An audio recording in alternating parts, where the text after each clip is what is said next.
guess another thing we're going to have a chat about was like upgrades.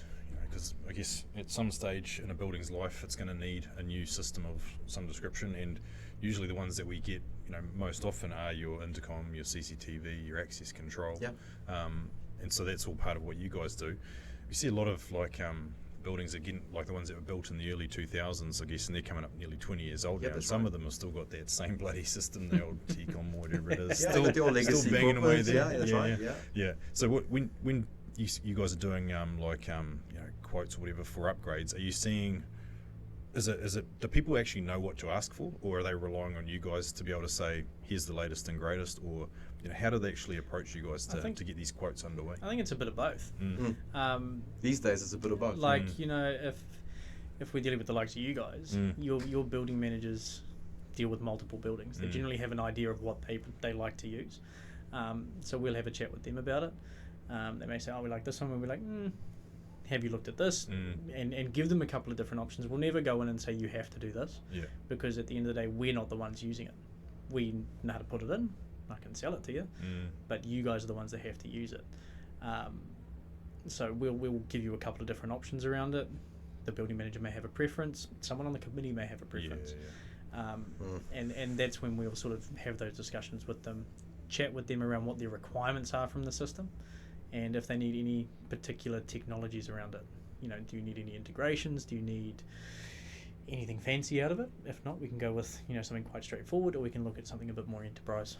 So after COVID, I guess that's the latest sort of line in the sand. Were people coming to you asking for more cameras, or were they asking for a better quality of definition, or is there like a trend of what people are concerned about that they're coming to you guys wanting to have those problems solved?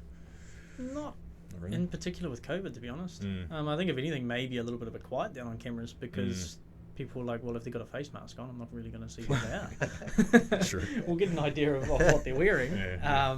But I think, maybe access control a little bit more to prevent people from going from different areas they shouldn't really be going to, I suppose. I guess what I should have said is, the resulting sort of crime wave that we've had after lockdowns and all that sort of shit. Is there people that are they asking for beefier security, or more of this or more of that? Or, there's certainly been an increase in people's requirements around it. And I think we've all sort of seen that over the last 12 to 18 months, just looking at things like the RAM rating.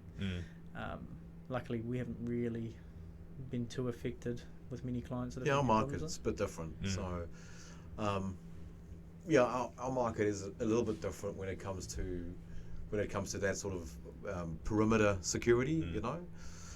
I think the customers that I would have thought that had enough security during COVID, before COVID, you got a building with 16 cameras. I would have thought that would be enough for them.